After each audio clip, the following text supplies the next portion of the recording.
আসামি যদি জামিন না হইয়া ফাঁসি কান্তার জন্য আমরা অনেক খুশি হইনি। প্রিয়জন হারানোর বেদনায় শোকস্তব্ধ বিয়ানীবাজারের ইমন আহমদের পরিবার কিছুটা স্বস্তি পেয়েছে, কারণ ইমন হত্যাকাণ্ডের প্রধান দুই আসামি এখন কারাগারে।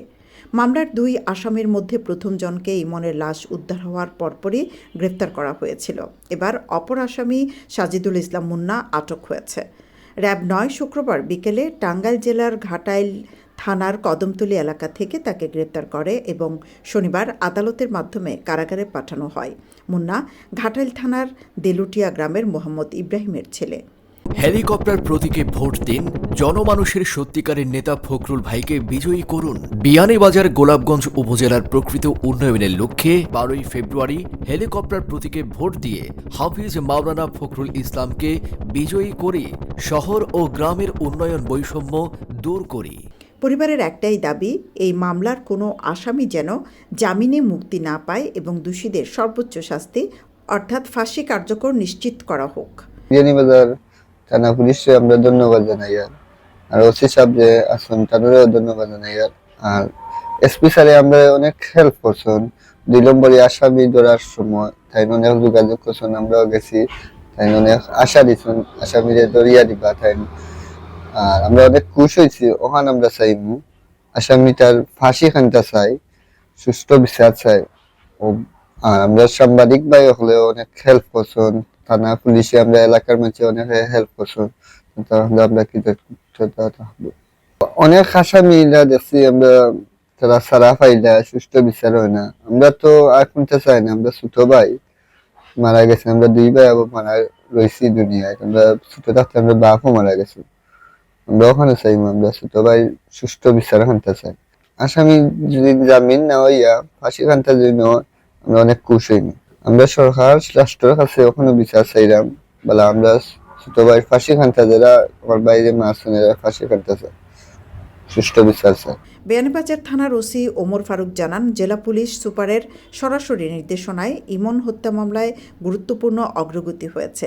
এ মামলার 2 জন আসামিকে গ্রেপ্তার করে মামলার মূল রহস্য উদ্ঘাটন করতে সক্ষম হয়েছে পুলিশ।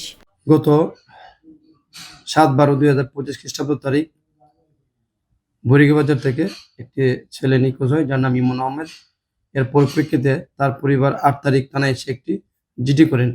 জিডি তদন্ত করতে গিয়ে আমরা একজনকে সন্দেহজনকভাবে নিয়ে আসি, তার নাম আশরাফুল ইসলাম।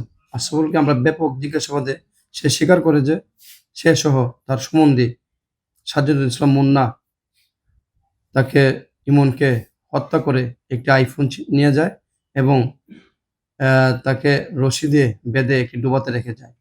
আমরা আসামি আশরাফুল ইসলামের স্বীকারোক্তি অনুযায়ী আমরা ওই ঘটনাস্থলে গিয়ে তার দেখানো মতে ইমন আমাদের মৃতদেহে শালেশ্বরের ডোবা থেকে উদ্ধার করি এবং সে বলে যে সে মোবাইল ফোনটা ছিনিয়ে যায়, এটা আশরাফুল আলম স্বীকার করে এবং এটা সিলেটে বিক্রি করে। আমরা মোবাইল ফোনটাও সিলেট থেকে উদ্ধার করি। এদিন রাতেই অপর আসামি সাজিদুল ইসলাম মুন্না তার গ্রামের বাড়ি পলাতক হয়ে টাঙ্গাইল ঘাটাইল চলে যায়।